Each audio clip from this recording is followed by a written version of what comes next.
Part 1. Alex starts at 18. Meet Alex, 18 years old. Just landed their first job at a local coffee shop in Columbus, Ohio. Bringing home about $800 a month after taxes. Enough to cover gas, groceries, a Netflix subscription, and not much else. Nothing impressive, nothing special. But Alex does one thing that changes the entire financial picture of their life. Opens a Fidelity account online, takes about 12 minutes. Buys into a low-cost S&P 500 index fund, something like FXAIX or VOO.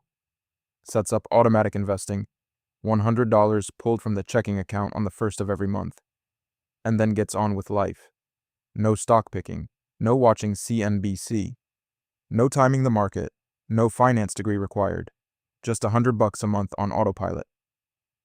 At month 3, the portfolio sits at $314.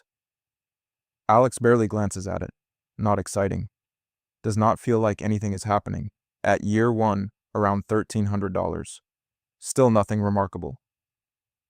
But here is what is actually happening under the surface. Every dollar Alex invests earns a return. Then that return earns a return. Then that return earns a return on top of that. It is not addition, it is multiplication. And the longer it runs, the faster it accelerates. Most people understand this in theory. Very few people understand what it actually looks like in real dollars over real time.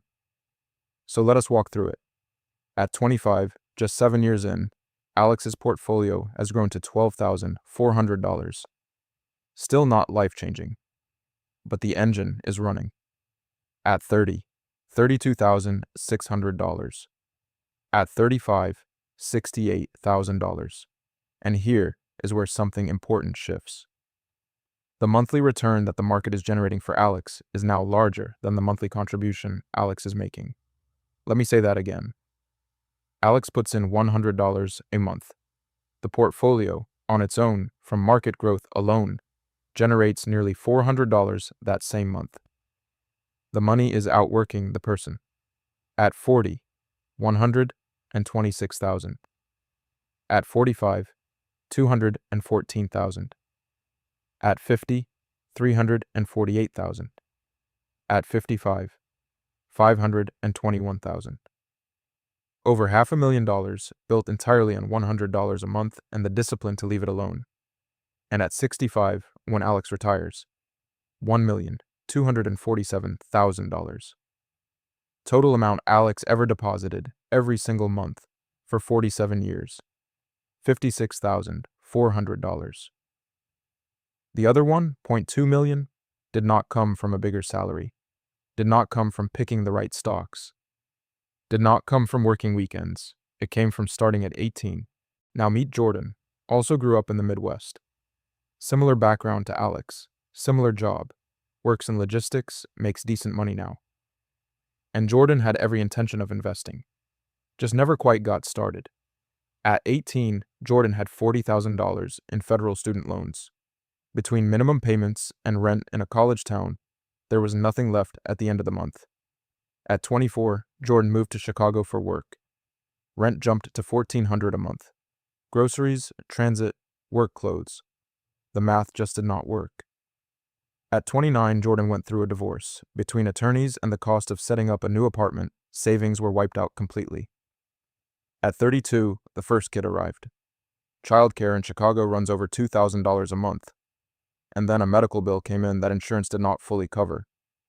There was always something. There was always a reason why next year would be the right time to start. Sound familiar? At 38, Jordan's situation has finally stabilized. The loans are paid off. The income is steady at around $70,000 a year. And Jordan opens a Roth IRA, same $100 a month, same S&P 500 index fund, same 8% average annual return. Determined, disciplined, just 20 years behind. At 45, Jordan's balance is $11,500. Alex's balance at the exact same age, $214,000. Same age, same monthly investment, same market. The difference is nearly $200,000 now, and it is growing wider every year. At 50, Jordan has $28,000. Alex has $348,000. At 55, Jordan has 52,000. Alex has 521,000. The gap is not narrowing, it is accelerating, because Alex's base is now so large that even identical returns produce radically different dollar amounts. And at 65, when Jordan and Alex both retire, Jordan's final 401k and IRA balance, $213,000. Alex's, $1.2 million. Jordan was consistent, never missed a contribution, stayed in the market through every dip, every correction, every headline that said the economy was collapsing, did everything right, and still ended up with nearly $1 million less. That is not a difference in intelligence. That is not a difference in income. That is the cost of 20 years. Part 3. The math. Let us put the numbers side by side so they really land. Alex invested for 47 years. Total deposited, $56,400.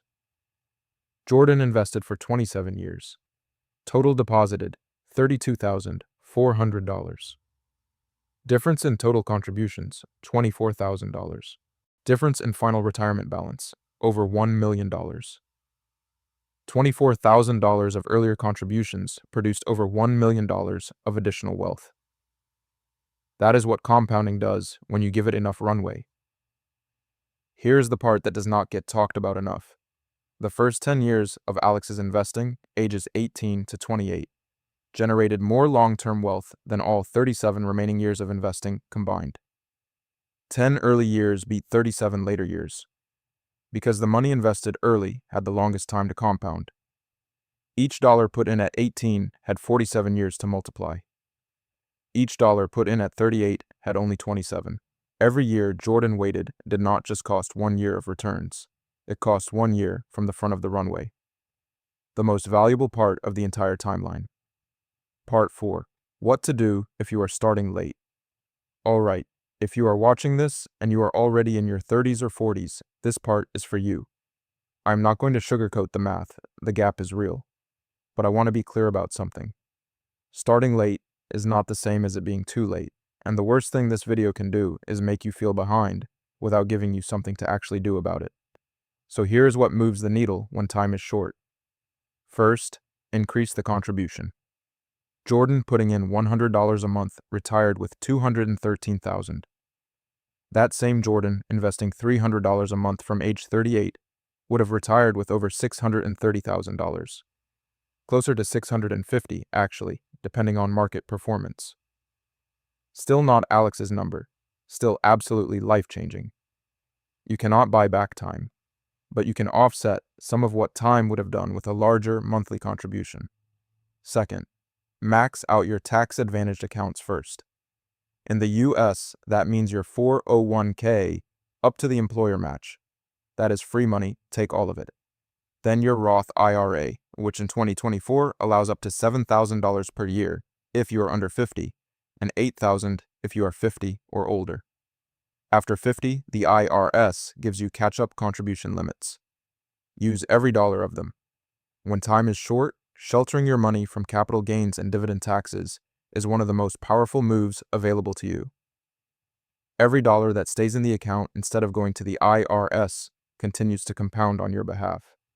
Third, close the lifestyle inflation gap.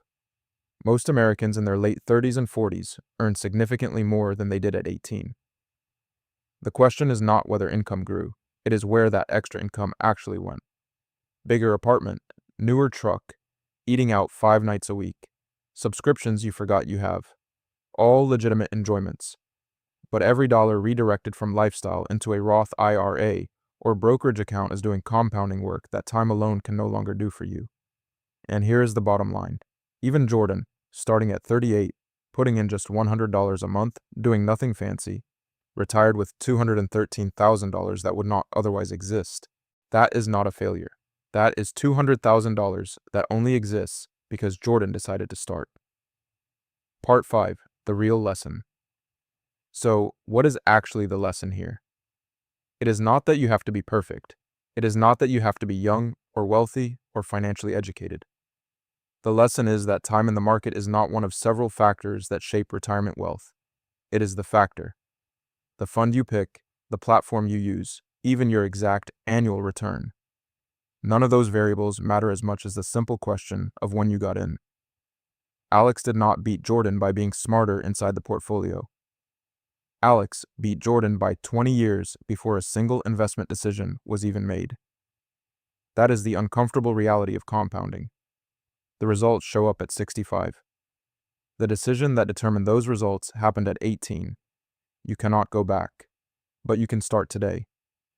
And every single year from this point forward, every contribution, every reinvested dividend, every year you stay in the market instead of pulling out, still compounds. The runway is shorter, but the runway is not gone. In conclusion, if you are young, teenagers, early 20s, college students watching this, you are sitting on the most valuable asset in personal finance. Not money, but time. $100 a month started today at 18 is worth more than $1,000 a month started at 38. That is not motivational talk. That is the actual math you just watched. If you are older, stop counting what you have lost and start counting what you still have. Your future self is going to retire one day. The only question is how much they will have when they get there. Drop in the comments, how old are you and when did you start investing? Or if you have not started yet, what has been the main thing holding you back? I read through these every week and it usually shapes what I cover next.